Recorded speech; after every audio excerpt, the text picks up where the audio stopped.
Hello everyone and welcome to Universal Battles. We're excited to showcase this new battle, so let's go ahead into it. Since we've already done a battle with Shiro, we're analyzing him first.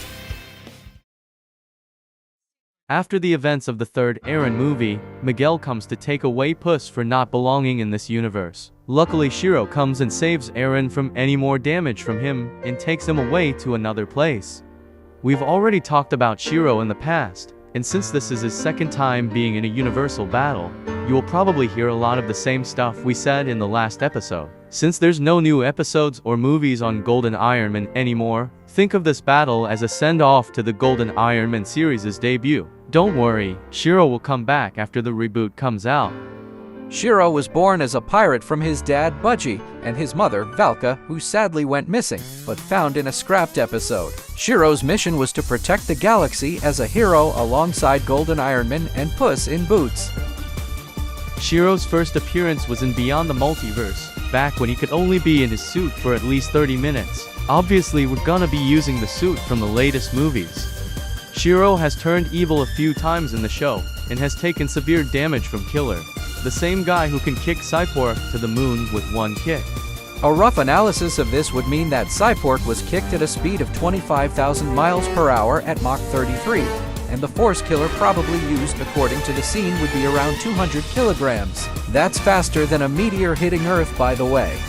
If it weren't for the goofier animation style of the series, this would probably be easier to analyze this character, but oh well. Shiro also has a spear that he rarely uses, and also wings. Both of these he barely uses in any battles, but we might as well include it anyways. Shiro usually does hand-to-hand combat instead. Those punches must hurt though, considering he's strong enough to lift an entire 1,000 pounds piano with one singular hand, and also considering how he can punch metal with his bare hands without any self-damage. I don't think this would be considered as a unique feat, but Shiro has survived a plane crash. Sadly, he went into a coma, but he survived. And we obviously can't forget the reattaching arm scene when Killer sliced off his arm. I can't tell if that's durability or if that's a different type of feat.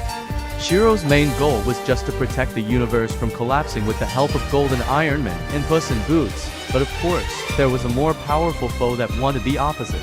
We don't exactly know how powerful Green Man is, nor does Shiro fight him in a way, so I'm not gonna try to analyze him any further. Makes no sense too.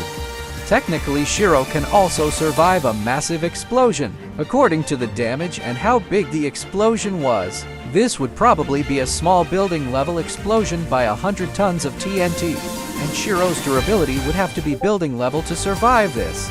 Also, by that logic, Shiro surviving any attack from Killer would mean Shiro would be mountain to country level in power, considering kicking someone to the moon would be a planetary level feat by a megaton of TNT. Like seriously, you don't understand how strong the goofy animation makes Shiro. Considering how Shiro could almost scale Golden Ironman, who could survive a town level explosion. This makes Shiro in whole a town to maybe city level character.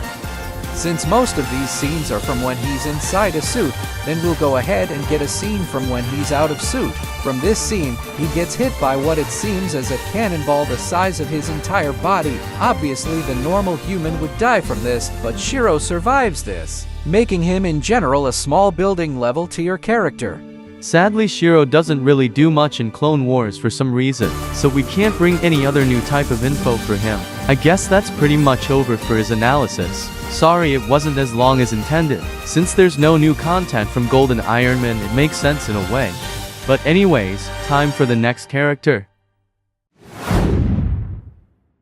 Clone Attack is a series mostly known for its reboot. It used to be a Strongest Battlegrounds series until it got deleted and rebooted into what we have now. It starts off with D and Tay training until Dr. Evil appears and transports them into an entirely different world. Cameraman sadly gets kidnapped and turned against them, while D gets ambushed by another dummy clone. But that's when Mycal appears and saves them. Mycal seems to have fire powers just like icy flames. He can emit a laser from his hands too, which we don't know if that's still canon, but we'll count it anyways. Obviously, the reason we put these two up against each other is because 1. They are both voiced by the same person, and 2. They are basically both kinda like sidekicks to the main hero. But let's go ahead with his agility type feats and how fast he is. According to this scene, he looks like he's moving at approximately 200 miles per hour, so he's pretty fast while flying. He also has pretty quick reaction timing, which is also cool. Even when his opponent is literally invisible, he somehow sensed the dummy in the side of him. He is 5 times faster than the average human reaction time. Not even to mention this scene when he literally crushes the entire head of the dummy. That would probably take around 30,000 newtons of force to do so, and he did it with one hand. That's basically a superhuman scale of a feat. Not to mention he survived a full blow of cameraman's blast. The same blast exploded an even bigger orb created by D, and it damaged him a lot, but Mycal tainted the blast. Obviously, almost like Shiro, it severely damaged him, but he didn't go into a coma.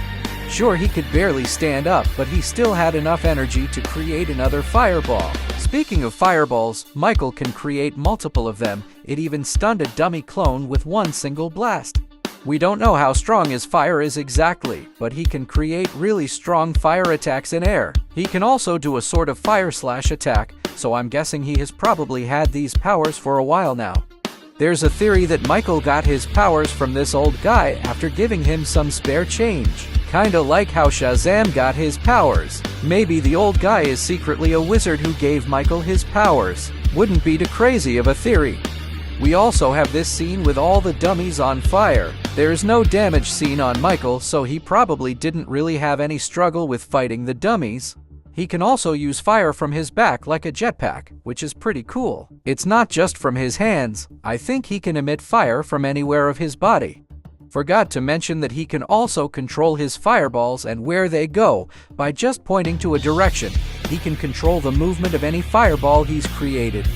Now, he also has a new suit with goggles, which I'm guessing will boost his durability a little, but we don't know yet. The goggles is from the same dummy he crushed, and we have no idea what it does. The model for the goggles does have a laser inside of it though, so we'll add that, but say it's pretty weak against Shiro for now. After scrolling to multiple different scenes and rewatching other episodes, I think that's about it. Since there's only 2 episodes and a halfway canon pilot, there's still not much I can say for Mycal. Sorry the analysis for both characters wasn't as long as most of our other battles, but we're pretty limited on scenes. One series has trash animation and barely any other action-packed scenes showcasing their abilities and skills, and one series doesn't have many episodes. Anyways, I guess that's all for the analysis. Let's go on to the battle. Alright, the stats and skills have been analyzed. We've studied everything about these characters. It's time to see who wins. A universal battle.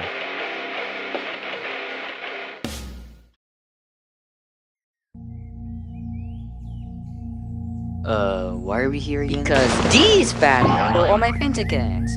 Now I gotta pull up and whoop his. I know, we can get some pizza. I know, right? I'm starving. Hey! Give me back my Fanta! Gotta catch me first, bitch. Here we go again. Seriously?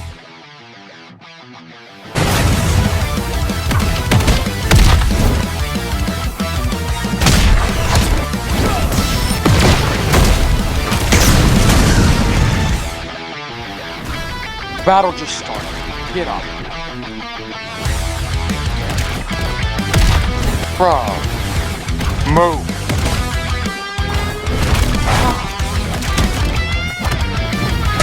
Damn it. Why are you doing that?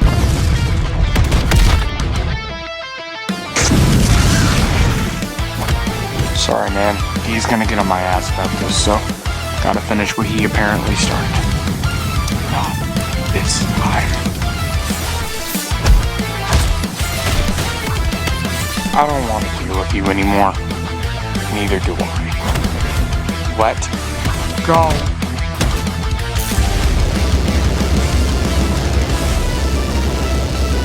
I'm not gonna give up. Sorry.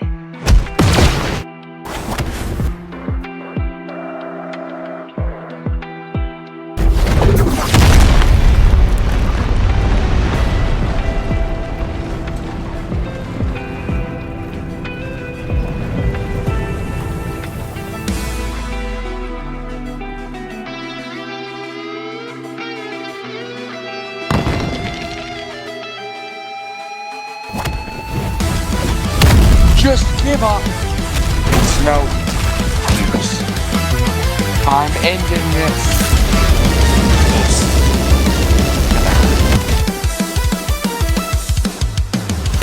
You know what? I'm done. Same here. You're not that bad for a guy with no powers. You were pretty cool too.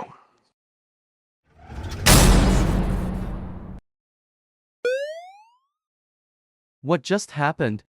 Well, it seems to me that Shiro and Mycal literally just gave up. I could have sworn that Mycal was gonna win that, or Shiro was gonna do a last-second win or something.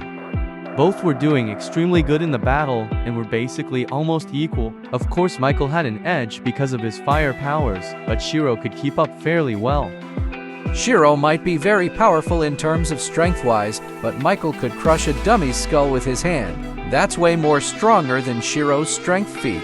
But Shiro has the edge in durability. Sure, Mycal could withstand a strike from Cameraman's blast, but Shiro could withstand multiple blows from Killer. He even revived his arm from getting cut off.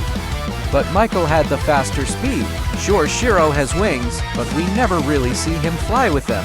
Mycal has been shown to be way faster and have better reaction timing. Of course Mycal probably would have won, but there's many reasons Shiro would have won too. Both were pretty much on par with each other in most categories. We could go on forever about who wins, but in the end, both are most likely equal to each other. And to think all this started over some soda.